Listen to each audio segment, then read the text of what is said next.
வாசல் தோறும் வேதனை இருக்கும் அப்படி என்று. துன்பங்கள் இல்லாதவர்கள் அல்லது துன்பத்தை அனுபவிக்காதவர்கள் அல்லது துன்பத்தை சந்திக்காதவர்கள் யாரும் இருக்க முடியாது.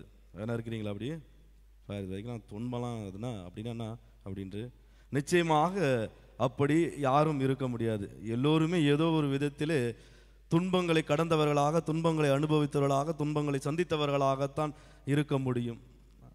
யோபுவும் கூட மிகப்பெரிய ஒரு நேர்மையாளர் அப்படி என்று நாம் பார்க்க முடிகின்றது. அமெரிக்கா நாட்டினுடைய ஒரு கிறிஸ்டியன் ரைட்டர், ஒரு ஜேர்னலிஸ்ட், அவர் ஒரு புத்தகம் எழுதுகின்றார். லீ ஸ்ட்ரோபிள் அப்படி என்று 2000 ஆண்டு ஒரு புத்தகத்தை வெளியிடுகின்றார், த கர்ஸ் ஆஃப் த ஃபெய்த் அப்படி என்று. அந்த புத்தகத்தை எழுதி முடிப்பதற்கு பலவிதமான ஆராய்ச்சிகளை அவர் மேற்கொள்ளுகின்றார். அந்த ஒரு ஆராய்ச்சியினுடைய அங்கம் என்னவென்றால், கிறிஸ்தவர்களிடம் ஒரு கேள்வி கேட்கின்றார். உங்களிடம் கடவுள் வந்தால் நீங்கள் கடவுளிடம் கேட்கின்ற கேள்வி என்னவாக இருக்கும் அப்படி என்று ஒரு கேள்வியை கடவுளிடம் கேட்க வேண்டும். அதுக்கான ஆராய்ச்சியை மேற்கொள்கின்றார். அப்பொழுது நிறைய நபர்கள் சொன்ன பதில் என்னவென்றால், கடவுள் எனக்கு ஏன் இந்த துன்பத்தை கொடுக்குறாரு, ஏன் கடவுள் எனக்கு மட்டும் இந்த கஷ்டத்தை கொடுக்குறாரு, ஏன் கடவுள் எனக்கு இந்த வலியை கொடுக்குறாரு, ஏன் கடவுள் எனக்கு இந்த நோயை கொடுத்தார், ஏன் கடவுள் என்னுடைய இந்த தொழிலை இப்பேற்பட்ட ஒரு நஷ்டத்தை கொடுத்தாரு, ஏன் எனக்கு வெற்றியை கொடுக்க மாட்டாரா, இப்படி என்று தான் பலருடைய கேள்விகளாக இருந்ததாக அவர் சொல்லுகின்றார். அப்பொழுது லாட்டின் இறையாளர் தியாலஜன் அவர்கள் சொல்லுகின்றார், கடவுளிடம் நாம் கேட்கின்றதற்கு எல்லோருக்குமே உரிமை உண்டு. இதுதான் இறை புலம்பல் அல்லது இறை உரையாடல் அப்படி என்று சொல்லுகின்றார். கடவுளிடம் நாம் இறை புலம்பல், இறை உரையாடல் செய்வது நம்மளுடைய உரிமையாக இருப்பதாக நாம் பார்க்கின்றது. முதல் வாசகத்திலே யோபு நாம் பார்க்கின்றோம். யோபு ஒரு நீதிமான் சொல்லுகின்றார்கள், ஒரு நேர்மையாளர் அப்படி என்று சொல்லுகின்றார்கள், அவர் ஒரு மாமனிதர் அப்படி என்று சொல்லுகின்றார்கள், கடவுளுக்கு உகந்த ஏற்ற நம்பிக்கை வாழ்வு வாழ்ந்த ஒரு மனிதர் அப்படி என்றெல்லாம் யோபுவை நாம் பார்க்கின்றோம். யோபு சொல்ல, எப்படி எதுக்கு இவ்வளவு துன்பம், எல்லாவற்றையும் இழந்தார் அப்படி என்று பார்க்கின்றோம். தன்னிடம் இருந்த செல்வம், தன்னிடம் இருந்த பிள்ளைகள், மனைவி, அவருடைய நண்பர்கள்லாம் வந்து சொல்லுகின்றார்கள், யோபு நீ கடவுளை நம்பியதால் தான் உனக்கு இப்பேற்பட்ட ஒரு நிலைமை, இன்னுமா நீ மனம் மாறாமல் இருக்கிற அப்படி என்று சொல்லுகின்ற யோபு சொல்லுகிறார், கடவுள் கொடுத்தார், கடவுள் அதனை எடுத்துக்கொண்டார், நான் கடவுள் மீது நம்பிக்கை. அதாவது யோபு சொல்கிறார், என்னுடைய வாழ்வு கடவுள்கிட்ட முறையிடுகின்றார், ஏன் இப்படி ஒரு துன்பம் அப்படின்றல கடவுள்கிட்ட ஜெபிக்கிறார், முறையிடுகின்றார், புலம்புகின்றார். ஏன் இந்த இரவு இவ்வளவு நீண்டு இருக்கின்றது, எப்பொழுது எனக்கு விடியல் என்பது எனக்கு வரும் அப்படி என்பது யோபியினுடைய புலம்பலாக இருக்கின்றது. கடவுள் மீது நம்பிக்கை இழந்த மனிதராக மாறவில்லை. கடவுளை ஏன் இப்படி என்ன பண்ண, நான் உன்னை நம்பல, ஏன் இவ்வளவு துன்பம் எனக்கு கொடுத்த, இவ்வளோ புண்ணா எனக்கு உடன் முழுவதும், என்னுடைய நண்பர்களெல்லாம் உங்களெல்லாம் மறந்துடு, என்னை ஏற்றுக்க மனமாறு, கடவுளாக நம்பாத, கடவுளை நம்பதனால்தான் உனக்கு இப்பேற்பட்ட துன்பம் வந்தது அப்படி என்று சொல்லுகின்றார்களே. அப்படி என்பது கூட யோபு மனம் மாறாமல் கடவுள் மீது நம்பிக்கை வைத்த ஒரு மனிதராக இருக்கின்றார். பிரியமானே, அதைத்தான் இன்றைய நற்செய்தியில் அழகாக 3 சிந்தனைகள் நமக்கு வழங்குவதாக நாம் பார்க்க முடிகின்றது. முதலிலே நாம் பார்க்கின்றோம், இயேசு குணப்படுத்துகின்ற பணியை செய்கின்றார். குணப்படுத்துவது அது உடல் ரீதியாகவும் உள்ள ரீதியாக பணியாகவும் நாம் பார்க்க முடிகின்றது. ஒரு 3 மனிதர்கள் நடந்து செல்லுகின்றார்கள். வழியிலே ஒரு பெரிய பள்ளம், அதில் முதல் நபர் விழுந்து விடுகின்றார். அதை பார்க்க 2வது நபர் கேட்குறாரு, ஏன் 2 கண் இருக்குது உனக்கு தெரியலையா, அந்த பள்ளம் இருக்கின்றது அப்படி என்று. 2வது நபர் அந்த பக்கம் ஒருவர் செல்லுகின்றார், அந்த குழியில் இருக்கின்ற நபரை காப்பாற்ற முயற்சி செய்கின்றார். 3வது நபரும் அந்த பக்கம் செல்கிறார், அவர் குழியில் இறங்கி அவரை காப்பாற்றுகின்றார். இதுதான் இயேசுவினுடைய பண்பாக இருக்கின்றது. பிரியமானவர்களே, இயேசு ஏதோ தன்னுடைய வார்த்தையில் மட்டும் சொல்லி தனது பணி வாழ்வை முடித்து கொள்ளவில்லை. மாறாக இயேசு ஏதோ ஒரு மாயாஜாலம், Jesus is not a magician, அவர் ஒரு மேஜிக் மாதிரிலாம் கிடையாது. ஏதோ மக்கள் வந்து இப்படிலாம் பண்ணாதான், குணப்படுத்தினாதான், அதிசயங்கள் செய்தாதான், அற்புதம் செய்யாதான் மக்கள் எல்லாரும் என்னுடைய பின்னாடி வருவாங்க அப்படி என்பது அல்ல அவருடைய குணப்படுத்துகின்ற அல்லது பணி வாழ்வு. மாறாக அவருடைய அந்த பணி தனக்கு சொன்ன அந்த வார்த்தையின் வழியாக நானும் அவ்வாறாக வாழ வேண்டும் அப்படி என்று சொன்னவர். பிரியமான, இதுவும் நம்மளுடைய வாழ்வில் ஒப்பிட்டு பார்க்கக்கூடிய ஒன்றாக இருக்கின்றது. நான் எப்படி களத்தில் இறங்கி வேலை செய்கின்ற ஒரு மனிதனாக இருக்கின்றேனா? இயேசு சாதாரணமாக பெற்றுக்கொண்ட கொடையை நினைத்திருக்கலாம். இயேசு 40 நாட்கள் நோன்பிருந்து கடவுளோடு ஒன்றிருந்து தனது பணி வாழ்வை தேர்வதற்காக 12 சீடர்களை அழைத்து கொள்ளுகின்றார். நான் செய்யுங்க, நீங்கள் போயிட்டு நோயாளிகளை குணப்படுத்துங்க, பேய்களை ஓட்டுங்க, நற்செய்தி பணிகளை செய்யுங்கள் அப்படி என்று இயேசு ஒரு இடத்தில் அமர்ந்து கொள்ளவில்லை. அமர்ந்து அங்கே இல்லை, மாறாக தனக்கு தேர்ந்தெடுக்கப்பட்ட அந்த சீடர்களோடும் அவரும் சேர்ந்து பணியாற்றுகின்றார்.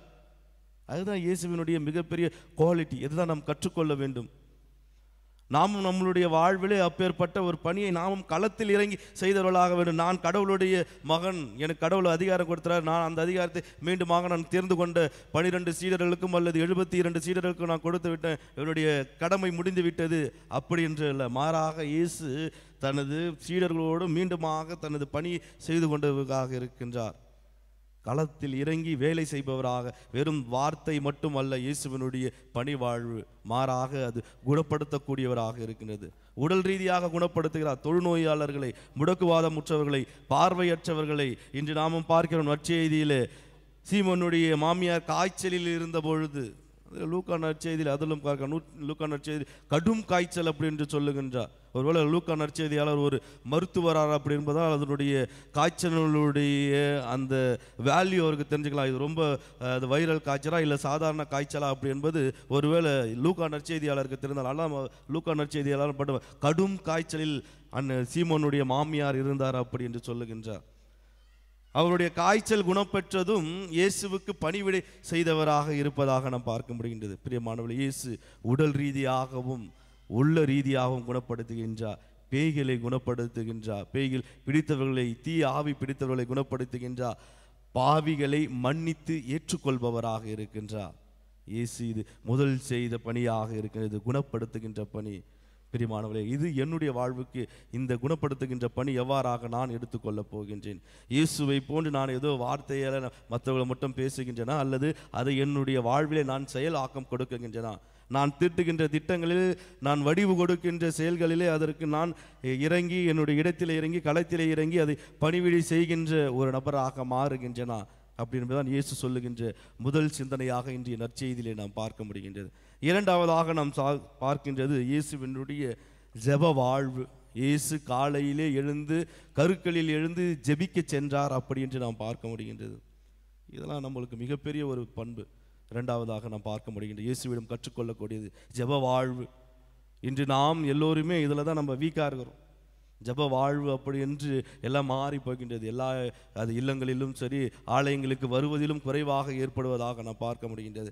ஆனால் இயேசு ஒரு இறைமகன், தூய ஆவியால் திருமுழுக்கு பெற்றவர், இவரே என் அன்பார்ந்த மைந்தன் அப்படி என்று கடவுள் சொன்ன வாக்கின் போதும் அவருக்கு எல்லாம் தெரிந்திருக்கும்.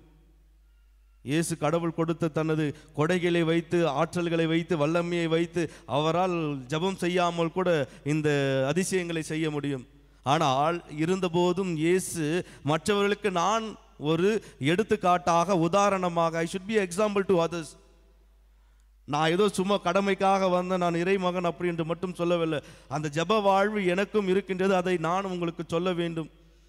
ஏன்னா நீங்கள் உதாரணமாக என்னுடைய நாட்களிலே எடுத்துக்கொள்ள வேண்டும். எதிர்காலத்தில் என்னை ஒரு எடுத்துக்காட்டாக, ஒரு ரோல் மாடலாக நீங்கள் பின்பற்ற வேண்டும் அப்படி என்பதற்காக இயேசு ஒவ்வொரு செயல்களையும் செய்வதற்கு முன்பாக ஜெபிக்கின்றார் அப்படி என்று நாம் பார்க்க முடிகின்றது. 5 அப்பங்கள் 2 கொடுத்த கூட வானத்தை அண்ணாந்து பார்த்து அவர் ஜெபித்தார் அப்படி என்று சொல்லுகின்றார்கள். அது காலையில் எழுந்து சென்று ஜெபித்தார் அப்படி என்று நாம் பார்க்க முடிகின்றது. அப்பொழுது ஒவ்வொரு செயல்களுக்கு முன்னும் இயேசுவினுடைய வாழ்வு ஜபத்தை ஒட்டிய, கடவுளோடு இருந்த வாழ்வாக இருக்கின்றது. நாமும் கூட இயேசுவை அன்பு செய்கின்றோம், நற்செய்தி நம்புகிறோம் அப்படின்னு சொல்லுகிறோம். நான் எவ்வாறு ஜெபிக்கிறேன்? அது என்னுடைய தனிப்பட்ட ஜெப வாழ்வாக இருக்கலாம். நேற்றைய கூட நற்செய்தியில் நாம் பார்க்கிறோம், இயேசு தனது சீடர்களை எல்லாம் நற்செய்தி பணிக்காக அனுப்புகின்ற பொழுது அவர்கள் மீண்டுமாக திரும்பி வருகின்ற பொழுது சொல்கிறார், நீங்கள் சென்று சற்று ஓய்வு எடுத்துக் கொள்ளுங்கள் அப்படி என்று சொல்லுகின்றார். தனிமையில் இருங்கள், கொஞ்சம் தனிமையில் இருந்து நீங்கள் ஜெபியுங்கள். தனிமையான போயிட்டு ரெஸ்ட் எடுங்க அப்படி என்பதில்லை. மாறாக தங்கள் பெற்றுக்கொண்ட அந்த அனுபவத்தை அவர்கள் மீண்டுமாக சிந்தித்து பார்க்க வேண்டும். மீண்டுமாக அந்த அனுபவம் ஒரு சக்தி வளைந்த அனுபவமாக இருக்க வேண்டும் என்றால் தனிமையிலே இருந்து கடவுளோடு ஜெபிக்கணும். அந்த ஒரு வாய்ப்பை தான் மீண்டுமாக சீடர்களுக்கு கொடுக்கின்றார். நீங்கள் போய் தனிமையில் இருங்க. தனிமையில் இருக்கின்ற பொழுதுதான் நமக்கு ஒரு ஆன்ம பரிசோதனை ஏற்படும். நம்ம எப்போ எல்லாம் ஒன்றா எல்லாம் இருக்கிறப்போ நம்ம எதை பற்றி நம்ம செயல்படணும். தனிமையில் இருக்கிறப்போ தான் நிறைய நாம் நம்மளை பற்றி ஒரு சுய ஆய்வு கூட செய்து பார்க்கின்ற ஒரு சூழல் இருக்கும். இயேசுவும் அப்பேற்பட ஒரு வாய்ப்பினை தான் தனது சீடர்களுக்கும் தருகிறார். போய் தனிமையில் இருங்க. தனிமையில் இருந்து நீங்கள் பெற்றுக்கொண்ட அந்த அனுபவத்தையும் அல்லது நீங்கள் பெற்றுக்கொண்ட எல்லா விதமான காரியங்களுக்கும் ஒரு நாள் சிந்திங்க. தனிமையில் யார் கூட நீங்கள் பேசாது, உங்களை தொந்தரவு செய்வாங்க. ஆனால் நீங்கள் தனிமையில் இருங்கள் அப்படின்னு சொல்லுகின்றார். தனிமை என்பது இறைவனோடு பேசுகின்ற ஒரு சூழலாக இயேசு ஏற்படுத்தி கொடுக்கின்றார். தனிமை என்பது நம்மை ஆன்மீக ரீதியாக நம்மை மாற்றிக்கொள்ளக்கூடிய ஒரு சூழலை இயேசு மாற்றிக் கொடுக்கின்றார். இது இரண்டாவது காரணம், ஜெப வாழ்வு. இயேசு தன்னுடைய வாழ்விலே ஜெபத்தை அவர் மென்மேலும் கடைபிடித்தவராக இருக்கின்றார். பிரியமானவர்களே, நான் என்னுடைய வாழ்வில் இந்த ஜெப வாழ்வில் நான் எப்படி இறைவனோடு நான் ஜெபிக்கின்றேனா, என்னுடைய பிள்ளைகளுக்கும் அப்பேற்பட்ட ஜெபத்தை நான் கற்றுக் கொடுக்கின்றேன் அப்படின்னு. மூன்றாவதாக நாம் பார்க்கின்றோம், இயேசு நான் என்னுடைய பணி உலகெங்கும் சென்று நற்செய்தியை பறைசாற்றுகின்ற பணியாக இருக்க வேண்டும். சீடர்கள் சொல்ல அவங்களை பார்க்க எல்லாரும் வராங்க அப்படின்னு சொல்லுகின்ற பொழுது, இல்லை நம்ம இன்னும் வேறு ஊர்களுக்கும் செல்ல வேண்டும் அப்படி என்று சொல்லுகின்றார். பிரியமானவர்களே, நற்செய்தி பணி அப்படி என்பதனை லூக்கா நற்செய்தி 4ஆம் அதிகாரம் 18 இறை வார்த்தை வாசிங்க. பைபிள் வச்சிருக்கீங்களா? லூக்கா நற்செய்தி 4ஆம் அதிகாரம். ஆண்டவருடைய ஆவி என்மேல் உள்ளது, ஏனெனில் அவர் எனக்கு அருள் பொழிவு செய்துள்ளார். இதுதான் நற்செய்தி பணி. என்ன நற்செய்தி பணி அப்படி என்பது இயேசு தெளிவாக சொல்றாரு. ஏழைகளுக்கு நற்செய்தி அறிவிக்கவும், சிறைப்பட்டோர் விடுதலை அடையவும், பார்வையற்றோர் பார்வை பெறவும் என முழக்கமிடவும், ஒடுக்கப்பட்டோரை விடுதலை செய்து அனுப்பவும் என்னை அனுப்பியுள்ளார். இதுதான் நற்செய்தி. இதுதான் நற்செய்தி பணி. ஏழைகளுக்கு நாம் நற்செய்தி அறிவிக்க வேண்டியது நம்மளுடைய பணியாக இருக்கின்றது. பிரியமானவர்களே, இதைத்தான் யோபுவும் இன்றைய நாம் நினைவு கூறுகின்ற 2ஆம் வாசகத்தில் பவுல் அடியாரும் பிறக்கின்ற எல்லோருக்குமே நற்செய்தி அறிவித்தாங்க. யோபுவினுடைய வாழ்வு ஒரு நற்செய்தியான வாழ்வு. ஏதோ யோபு துன்பப்பட்டார் அப்படி என்று தனது வாழ்வின் மூலமாக நற்செய்தியை பறைசாற்றப்பா, கடவுளை நம்புங்க, எல்லா விதத்திலையும் கடவுளை நம்புங்க. அது உனக்கு துன்பம் நேர்ந்த பொழுதும், உனக்கு பிரச்சனை வரும்போதும் எல்லா விதத்திலையும் கடவுளை நம்ப. அதுதான் நற்செய்தி. உடனே ஐயோ எனக்கு இப்படி ஒரு துன்பம் வந்துச்சு அப்படி என்பது யோபு கடவுளை விட்டு ஓடி போகவில்லை. அல்லது தன் நண்பர்கள் சொன்னது போல, ஆமா நீங்க சொல்றதெல்லாம் உண்மைதான், நான் இவ்வளவு தப்பு பண்ணிட்டேன் அப்படி என்பது அல்ல. மாறாக மீண்டும் மீண்டும் மீண்டுமாக கடவுளை நம்பினா. இதுதான் நற்செய்தி பணி. அதுதான் பார்க்கின்றோம். மனநிறைவோடு வாழ்ந்தவர்கள். யோபு மனநிறைவோடு வாழ்ந்தவர். புனித பவுலடியாரும் மனநிறைவோடு வாழ்ந்தவர். ஒருவேளை ஒரு கட்டத்திலே கிறிஸ்தவர்களை நான் அழிக்க வேண்டும் அப்படி எண்ணியவர் நற்செய்தியை அறிவிக்காவிடில் ஐயோ உங்களுக்கு கேடு அப்படின்றார். நற்செய்தியே நீங்க பண்ணக்கூடாது. நற்செய்தியை யாரெல்லாம் ஏற்றுக்கொள்ளுகிறீங்களோ, நற்செய்தியை யாரெல்லாம் நீ பறைசாற்றுகிறீர்களோ அவர்களை நான் கொல்லுவேன் அப்படி என்ற ஒரு சிந்தனையில இருந்த ஒரு நபர் இயேசுவுக்காக எல்லாவற்றையும் மனமாற்றி கொண்டு நற்செய்தியை அறிவிக்காவிடில் ஐயோ உங்களுக்கு கேடு அப்படி என்று சொல்ல ஒரு நிலைமைக்கு வந்து விடுகின்றார். அப்போ நற்செய்தியில எவ்வளவு தாக்கம் இருக்கின்றது அப்படி நாம் உணர்ந்து கொள்ள வேண்டும். விவிலியம் என்பது ஒரு சாதாரண ஒரு விஷயமாக யோபு உணர்கின்றார். இறை வார்த்தை அப்படி என்பது கடவுளுடைய வார்த்தையாக இருக்கின்றது அப்படி என்று. பவுலடியாரும் அதை ஏற்றுக்கொள்ள. அதை தான் இந்த இரண்டாம் வாசகத்தினுடைய அந்த இறுதி வார்த்தையில கூட நாம் வாசிக்கின்றோம். உங்கள் நம்பிக்கை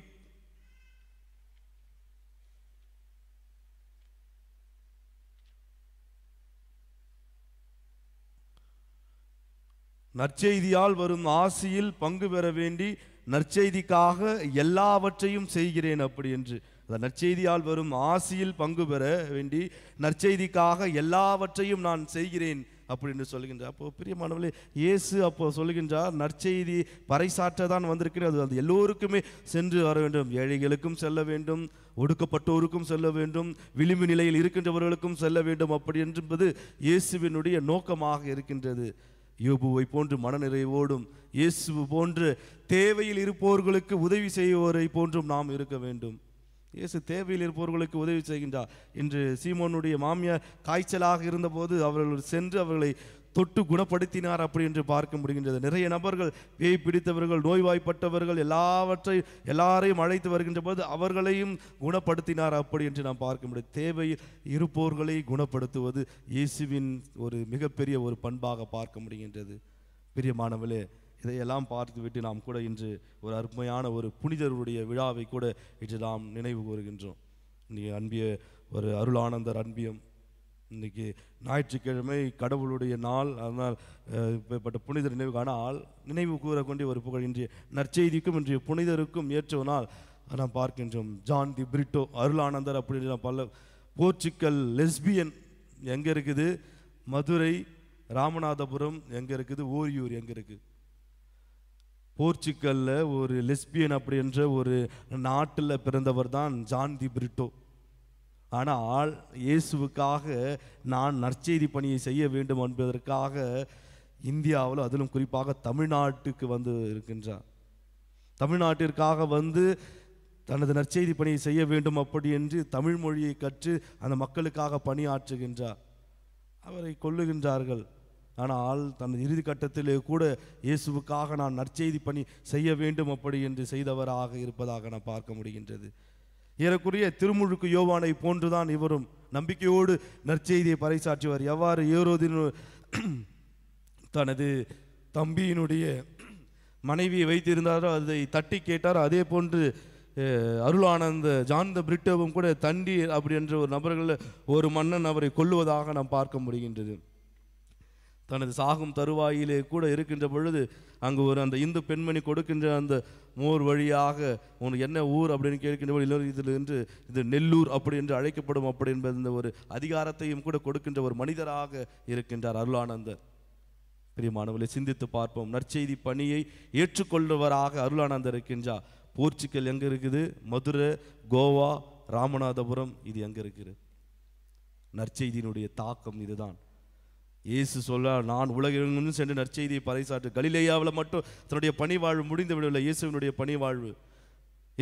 பணி வாழ்வு அங்கே இருக்கின்ற அந்த யூத மக்களுக்கு மட்டும் சொல்லப்படுகின்ற ஒரு வார்த்தையாக முடிவடைவதில்லை. மாறாக இயேசுவினுடைய கூற்று எல்லோருக்குமே இன்று நீயும் நானும் ஏற்றுக்கொள்ளுகின்றோம். அப்படி என்றால் இயேசுவினுடைய பணி வாழ்வு கடலை கடந்து நாடுகளை கடந்த ஒரு நற்செய்தியாக இருக்கின்றது. அப்போ அந்த நற்செய்தியில் எவ்வளோ ஆழம் இருக்கின்றது! அப்போ இறை வார்த்தையில் எவ்வளவு நம்பிக்கை உள்ள வார்த்தைகள் இருக்கின்றது அப்படின்னு நாம் சிந்திக்க வேண்டும். பிரியமானவர்களே, இந்த வார்த்தைகள் தான் இயேசுவினுடைய பண்பாக நாம் பார்க்க வேண்டும். ஒன்று, நான் முதலில் சொன்னது குணப்படுத்துகின்ற அந்த பண்பு. இரண்டாவது ஜப வாழ்வு, நற்செய்தி பறைசாற்றுகின்ற அந்த பணி. என்னுடைய வாழ்வில் இப்பேற்பட்ட பண்புகள் என்னிடம் இருக்கின்றதா? நான் இயேசுவை போன்று வார்த்தையிலே மட்டும் என்னுடைய வாழ்வை முடித்துக் கொண்டிருக்கிறேனா, அல்லது களத்தில் இறங்கி வேலை செய்கின்றவராக இருக்கின்றனா? என்னுடைய ஜப வாழ்வு எவ்வாறாக இருக்கின்றது? அல்லது நான் நற்செய்திக்காக என்ன நான் பண்ணுகின்றேன்? அருளானந்தர் போல யாரும் உயிரெல்லாம் உடுத்தவல அல்ல, அருளானந்தர் போல எல்லாரும் போய் தட்டி கேட்கணும்னு எல்லாம் விருப்பம் இல்லை. நான் முதல்ல இறை வார்த்தையை நான் வாசிக்கிறேன்னா, நான் முதலில் இறை வார்த்தையை வாசிக்கிறேன். இறை வார்த்தையை நீ போயிட்டு நீ இங்கிருந்து நீ வெளிநாட்டுக்கு போய் நீ வாசனம் அப்படி என்று சொல்லவில்லை. மாறாக நான் விவிலியத்தை எடுத்து அட்லீஸ்ட் ஒரு நாளைக்கு ஒரு இறை வார்த்தை நான் வாசிக்கின்றேனா அப்படின்னு சிந்தித்தவர்களாக தொடர்ந்து தெய்வீக பலியில் இறைவோம். இறைவன் உங்கள் ஒவ்வொருவரும் விரைவாக ஆசீர்வதிப்பாராக. ஆமேன்.